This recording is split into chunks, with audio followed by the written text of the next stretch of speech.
Did you get your Powerball ticket? Yeah. So it's only like, what, 1 in 292 billion that you've got a chance to win that? Million. I think, did you see the list of other things that you're more likely to do? Like President of the United States? I really kind of thought President of the United States was more important than a lottery winner. Apparently not. I was excited though that my odds of being drafted in the NBA have gone up. That's good. I would ride the bench for any NBA team just to be that close to the game. That'd be fun. I could do that gig for a while. So if you win, how many of us are quitting our job? Oh, I see a few hands. Okay, I have to call all your employers now. Here's my phone now. It changes us, right? I mean, if we won, yeah, it's going to change us. We're kind of hoping you'll remember the church. If you win, that'd be awesome if you would do that.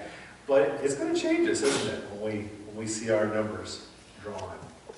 Well, I love this text that Kim read for us today because it provides me the opportunity to do something with a Bible text that I enjoy doing, which is to look at the text through the eyes of one of the characters in the memory that's being shared with us.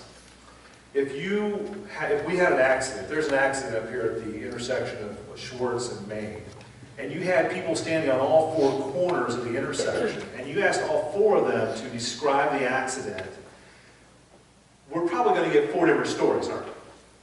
I mean, there's going to be pieces of that accident that are hidden to one person because of their vantage point, but seen by another person because of their vantage point. They're going to bring their own bias. Maybe they want to take the side of one or the other, so they're less objective. They brought their own subjectivity into the telling of the story. But the advantage is you get four glimpses of what this one event was, which gives us a more rounded idea of what was going on in that accident, right? That's why we would want to talk to all four. Sometimes in the Bible we have these opportunities as well. So in the whole nativity story, the whole scene that happens when Jesus is born, we're given multiple vantage points from which to see what's happening. We have the angels that go talk to the shepherds. We have the shepherds that go and visit the nativity themselves. And today we have the three magi. And we can look sort of through their eyes on what their experience was as they went to see Jesus. And it's fascinating, I think, when we do that. Because what the Magi do is inspiring, I think, for our faith. I think maybe because of my training, I would love to know who they were, right? It would help me to understand their viewpoint. I can empathize with somebody if I know who they are.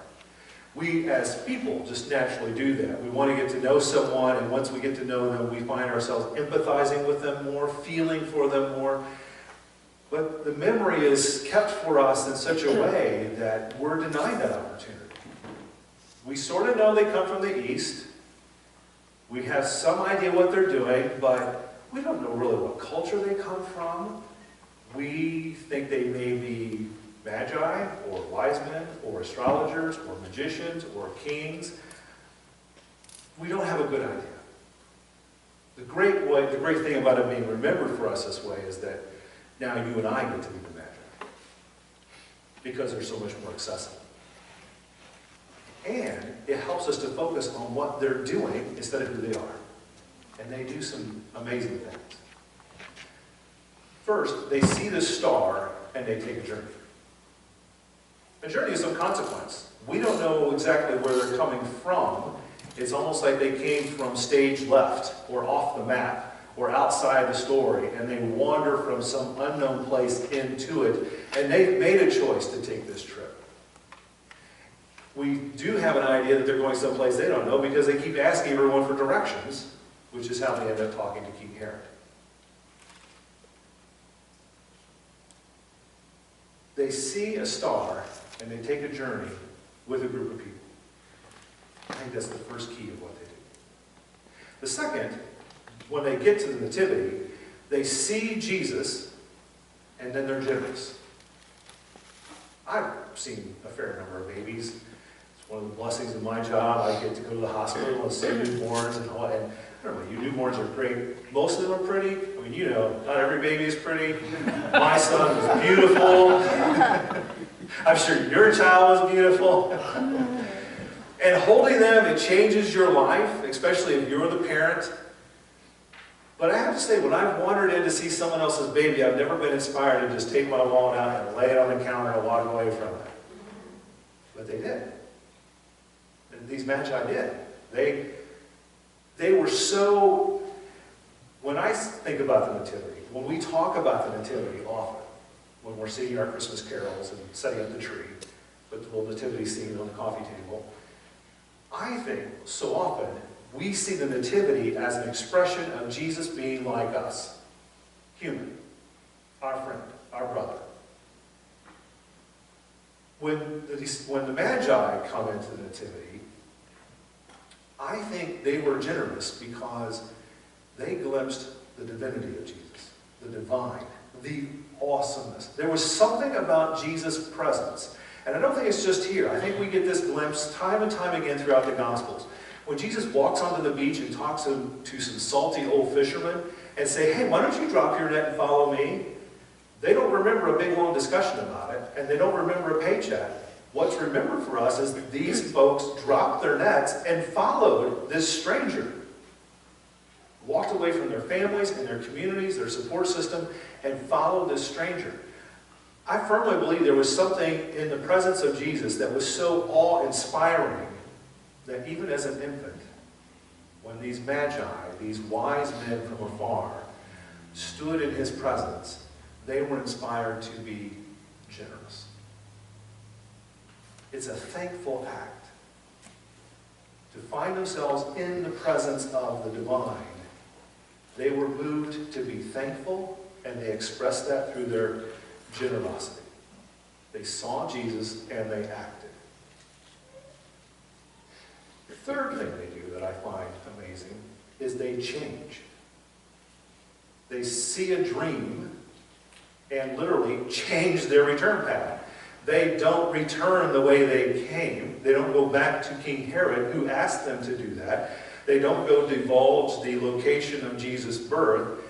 They see this dream and they follow it, and it changes their path.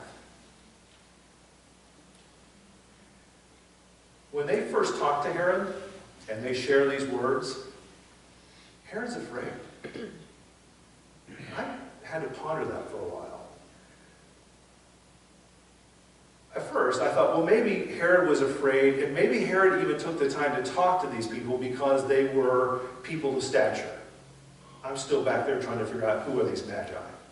So I read the story, and I'm looking for cues and clues on who the magi are, and I think, well, if they were able to get an audience with the king, they must be pretty important. They must have carried some weight if they could get in to see the king. But as I reflect on the story and read it more, I don't think it's the Magi at all. It's the message they carry. They've been asking for directions. They don't go directly to the king. They're just asking for directions. And it's asking for directions related to this prophecy that gets them called in to see the king. It's the message. It's everything connected with Jesus. Sadly, for King Herod, he sees this as a change of loss. That's what usually scares us about change. Something is going to be different, and we're afraid of losing things that we don't want to lose. Especially things that might be about safety and security and sustenance and shelter, those base important things in our life. And King Herod hears this prophecy about a child born in Bethlehem that's going to become king of the Jews. And all he can think about is what he's going to lose. And that scares him. And as I ponder this text more, because it's not just King Herod, right? I mean, you read it, it's King Herod and everyone else in Jerusalem that gets afraid. They're all stirred up by this prophecy. Everyone that fails to go to the Nativity is afraid of losing. We watch their behavior. Those that don't make the journey, those that don't take the step and go to the manger and see Jesus, they're afraid. The shepherds are afraid when they first hear the news.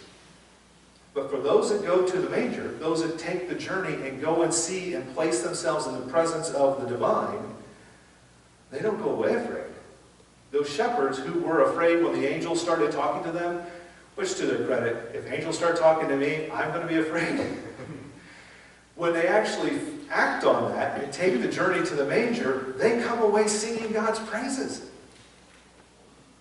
The Magi take their journey. They show up. They are present in the midst of Jesus' divinity, and they're changed. They're generous. They're thankful. It'd be great to know what they did after that. But it keeps us focused on what happened in the moment. If you want to get a connection and engagement with the manger scene in a new way, is to think about what it was like for those Magi. We don't even know their religion. We don't even know how they were raised. And yet these strangers from afar show up, and something is so amazing about Jesus' presence that it changes them.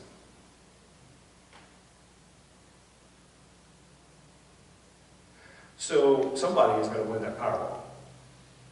And it's going to change them. What are the odds for those that go to the manger to be changed and become wealthy in a way that lasts forever? 1 to 1, right? 1 out of 1. It's a sure bet. It is a sure thing. Jesus Christ died on the cross to let us know this is a sure thing. And if you have any doubts, Jesus is going to make sure you win. If you just show up at the manger. I'm not saying you shouldn't go buy your $2 ticket, because I'm hoping you're going to be generous.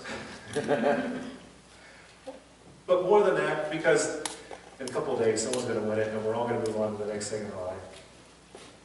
This could be the next thing in our life. And it's something that doesn't go away, and it's something there every day for us, waiting for us. When we wake up in the morning, when we go to bed at night, Jesus is there waiting for us to be there with us, not just to make the path straight between us and God, but to make the path straight between each other, to heal our brokenness, to provide us with hope when we think there's only despair. It's a change worth happening if we'll just take the journey and allow ourselves to be thankful. That's what Jesus wants for us. It's a new year. Imagine what it's going to be.